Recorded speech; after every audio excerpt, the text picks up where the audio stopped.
கர்த்தருக்கு ஸ்தோத்திரம். காலை மன்னா. தேவனோடு இருக்க ஏற்படுத்தப்பட்டவர்கள். தேவனாகிய கர்த்தர் மனுஷனை எடுத்து ஏதேன் தோட்டத்தில் வைத்தார். ஆதியாகமம் 2:15. தேவனாகிய கர்த்தர் மனுஷனை எடுத்தார்.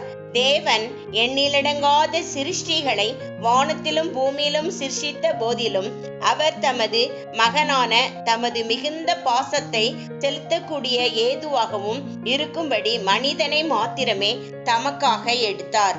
அவனை ஏதேன் தோட்டத்தில் வைத்தார். வைத்தார் என்ற வார்த்தை இளைப்பாறுதல் என்றும் பொருள்படும். ஏதேன் தோட்டமே மனிதன் இளைப்பாறுவதற்கு ஏற்ற மிக சிறந்த இடமாயிருந்தது. ஏதேன் என்றால் மகிழ்ச்சி என்று பொருள்.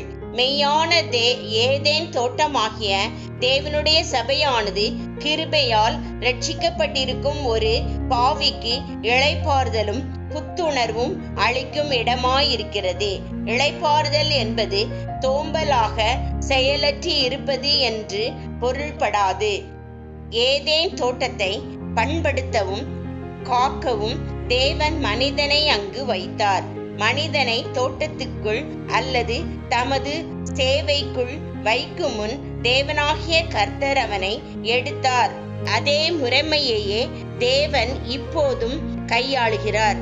அவர் தமது ஊழியத்திற்காக நம்மை அழைக்கும் முன் நாம் அவரோடு இருக்கிறதற்காக அவர் நம்மை தமக்கென்று எடுத்துக் கொள்கிறார். அவர் 12 பேரை தெரிந்து கொண்டு அவர்கள் தம்மோடு கூட இருக்கவும் பிரசங்கம் பண்ணவும் படியாக தாம் அவர்களை அனுப்பவும் ஏற்படுத்தினார். மார்க்கு 3:14-15. நாம் அவரோடு ஜீவிக்க கற்றுக்கொண்ட பின்னர் அவரால் நம்மை எங்கும் அனுப்பக்கூடும். அப்போது அநேகருக்கு நேரிட்டுள்ள அபாயம் யாதெனில் அவர்கள் அவரோடு ஜீவிப்பதை நாடுவதில்லை. அவர் இல்லாமலேயே பிரசங்கிக்கவும் போதிக்கவும் நாடுகின்றனர். அவர் தமக்கு ஊழியம் செய்யும்படி நம்மை அனுப்பத்தக்கதாக முதலாவது நாம் அவரோடு இருக்க கற்றுக்கொள்வோமாக. அன்பான தேவ பிள்ளையே, தேவனுடைய தோட்டத்தை நாம் பாதுகாக்க முற்படும் முன் நம்மை நாமே பாதுகாத்து கொள்ளக்கூடியவர்களாய் இருக்க வேண்டும். தேவனுடைய அன்பில் உங்களை காத்து கொள்ளுங்கள். அப்பொழுது தேவ அன்பு உங்களை காத்து கொள்ளும். தேவ சமூகத்தில் உங்களை காத்து கொள்ளுங்கள். அப்பொழுது தேவ சமூகம் உங்களை காத்து கொள்ளும்.